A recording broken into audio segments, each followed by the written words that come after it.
Greetings, citizens of Vera. Welcome back to the Hidden Dagger Inn. I'll be your host, I'll pee on you. Grab a seat, call a winch, and start drinking. Today's topic is going to be scouting. What is a scout? How do we scout? And what should we scout? And why we need to embrace the scout role. The first question is, what is a scout? Well, the easiest answer is a scout is someone who can detect an enemy or party before they see the scout's party. For example, the areas that you'll want to scout are world boss locations. Some world boss locations and elite mobs will path and roam throughout the world. The general philosophy is that they're going to respawn. Since this will be an open world encounter, no loading time or loading screens between regions. There will be approximately 80-20 split between open world versus instance encounters. Which means that you're not the only one to find them when the world boss is up. You will also need to have designated players in strategic locations to prevent this surprise butt sex. Me not that kind of orc! While you're doing the dragon or other world bosses.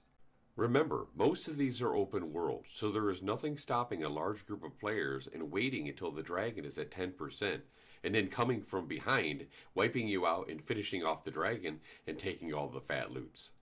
There won't be a bigger kick to the noogies than losing a boss in this fashion, and most certainly will start a war with whoever was responsible for this dirty, dastardly deed. Some other points of interest are scouts roaming around the exit gates of nodes, seeing who is placing caravans in nearby fields. Since they will take about 2 minutes to build, they will easily be seen as scouts roam the perimeters of the node. In smaller scenarios, you could go out in your gathering run to your favorite location and collect those hidden nodes you just discovered while surveying. Little did you know there's a poison pill watching you from afar, waiting for you to do all the work with every intention on lightening your load.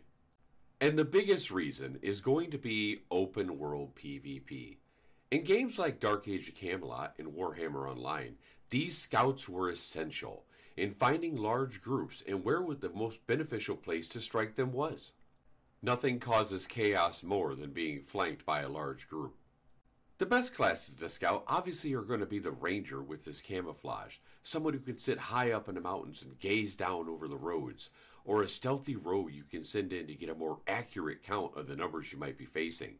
Be careful not to get too close. There's going to be some classes with anti-stealth detection. In the big scheme of things, anybody can be a scout. However, there's a lot to be said for you not being seen.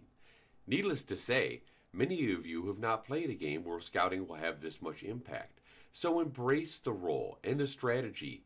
Guilds planning to use their scouts properly will prosper. And on the flip side, those guilds who don't will learn the very hard way that scouting ahead for danger pays off and is often the sole reason for one side or the other winning the battle. The scouts are the unsung heroes of the battle, and when you have a good one, you hold on to them. I hope this gives you a better idea of what a scout is and how the role will work in the Ashes of Creation. If you're still watching this video, please hit that like and subscribe button, as it helps me with the algorithm gods. And leave a comment if you think a scout role is something that you'd like to play. Thank you for visiting the Hidden Dagger Inn tonight. Come back soon, get some more ale, tell tales of Vera. Take care all.